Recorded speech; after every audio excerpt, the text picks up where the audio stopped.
Today, on Guess What I Found Out, we're going to discover some facts about the ocean, and not just the sparkly Instagram-worthy part at the top. No, we're going all the way down, past the sunlight, past the fish that glow in the dark, past the point where submersibles start crying. We're talking about one of the most extreme, least explored environments on our entire planet, and it's been down there the whole time, quietly being terrifying. Let's start at the top.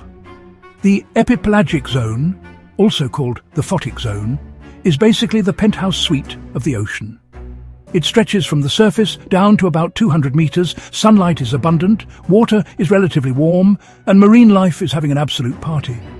Coral reefs, schools of fish, dolphins, all of them living their best lives up here. You've seen nature documentaries about this zone. It's fine. It's lovely. Keep going. Below 200 meters, things start to get weird. Welcome to the mesopelagic zone, the twilight zone of the ocean, which is a name scientists gave it for a reason. Sunlight fades out here. Pressure climbs to 10 times what you feel at sea level. And the creatures? They've had to adapt. Oversized eyes, soft, flexible bodies. Animals like the oarfish and the sea angel call this home. These are things that look like they were designed by someone who was both a genius and deeply unsettled. If you want to fit in, subscribe, or as we call it here at Guess What I Found Out, leave the lights on. At 1,000 meters, the sun gives up entirely. This is the midnight zone, also known as the bioluminescent zone, and the only light down here comes from bioluminescence. Creatures that make their own light, which sounds magical until you realize they mostly use it to lure prey or confuse predators in total, crushing darkness. The pressure is now 100 times what it is at sea level. The magnificent squid and the blobfish live here. The blobfish, by the way, doesn't actually look like a sad melting face in its natural environment. That's what happens to it when it's brought up rapidly to the surface. So in a way, the blobfish is a victim of our curiosity. Think about that the next time you make it a meme. Hit that like button if you just felt a little guilty about the blobfish. No judgment. We all did it. Now we drop to 4,000 meters, the abyssopelagic zone, or simply the abyss. Cold, dark, quiet, pressure over 400 times what you'd experience at the surface. Not a lot going on down here, you might think, but you'd be wrong.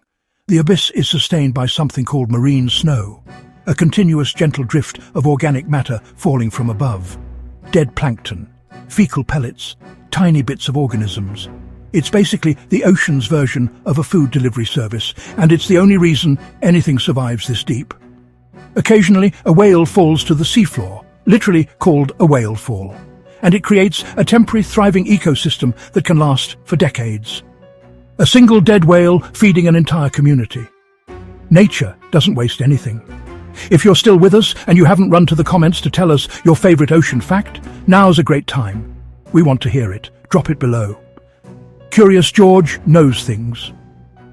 Below 6,000 meters, we enter the hadal zone, named after Hades, the Greek underworld, because, well, scientists have a flair for the dramatic, and honestly, they've earned it. This zone exists almost entirely in ocean trenches. Pressure exceeds 600 times surface levels. Getting down here requires specialized submersibles, which are among the most expensive and technically challenging machines humanity has ever built. And yet, life is there. It's always there. The deepest known point on Earth is the Challenger Deep, located in the Mariana Trench in the Western Pacific. It sits at nearly 11,000 meters. That's actually deeper than Mount Everest is tall.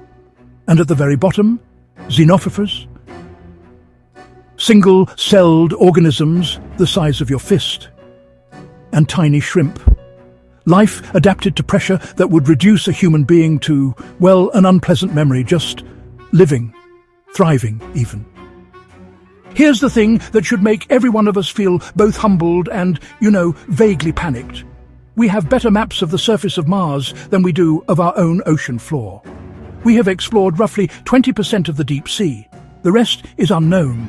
And what we do know suggests it's full of resources, full of organisms we've never catalogued, full of ecosystems that took millions of years to develop, and that we are now beginning to threaten with deep-sea mining operations that create sediment plumes capable of smothering those slow, ancient ecosystems in ways that may be irreversible.